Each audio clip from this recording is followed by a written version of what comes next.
Assalamualaikum warahmatullahi wabarakatuh.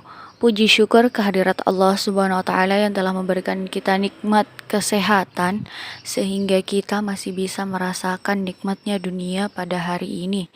Kemudian salawat berbingkiskan salam tak lupa pula kita curahkan kepada junjungan Nabi besar kita Nabiullah Muhammad sallallahu alaihi wasallam. Baik, pada video kali ini kami akan mempresentasikan tentang kisah teladan. Yang pertama adalah kisah teladan. Keteladanan berasal dari kata teladan, yaitu perbuatan yang patut ditiru dan dicontohkan. Keteladanan adalah hal-hal yang dapat ditiru atau dicontoh.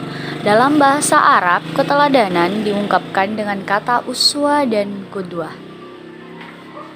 Yang kedua adalah kisah teladan Abdurrahman bin Auf. Pada suatu hari, kota Madinah sedang aman dan tentram.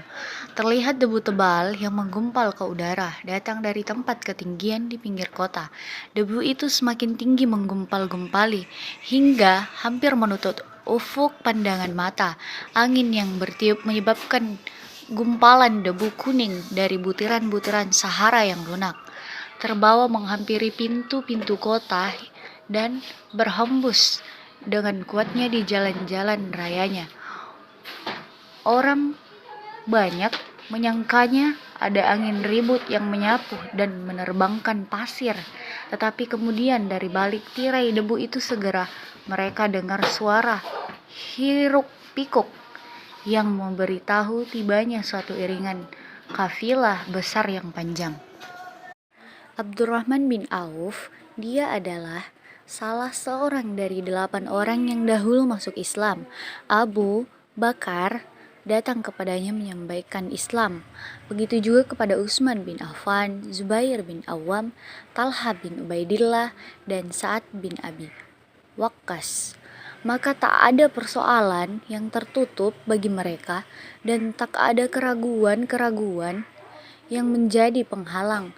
Bahkan mereka segera bersama Abu Bakar As-Siddiq menemui Rasulullah SAW menyatakan baiat dan memikul bendera Islam.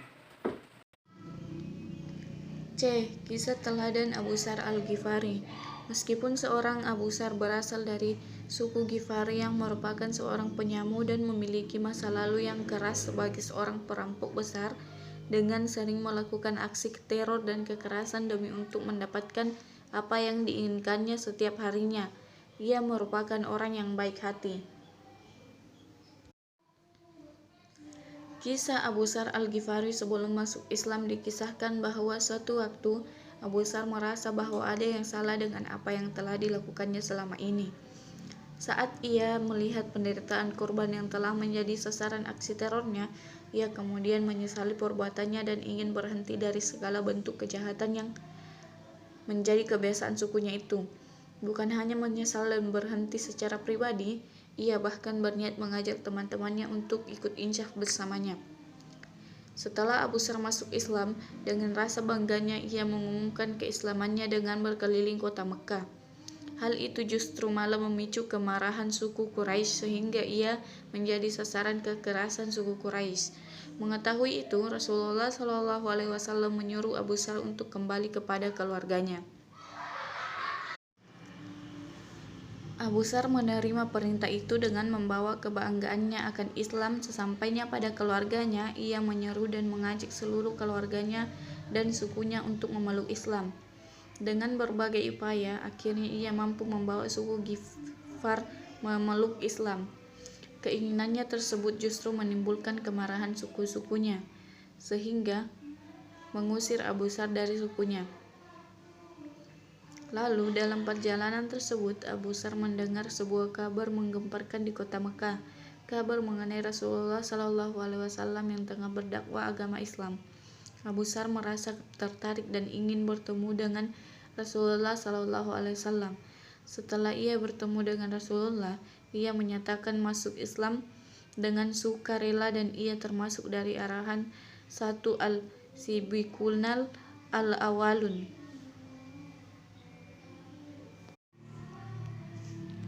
Saat Rasulullah Shallallahu Alaihi Wasallam hijrah ke Madinah, rombongan Rasulullah bertemu dengan segerombolan kelompok besar yang berbaris dengan rapi dengan tunggangannya sambil menyerukan takbir dengan suara lantang mereka.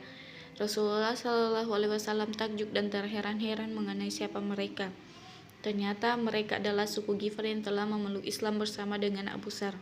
Selain membawakan Islam pada sukunya, Abu Sar juga sahabat yang dikenal sebagai tauladan dalam kesederhanaannya.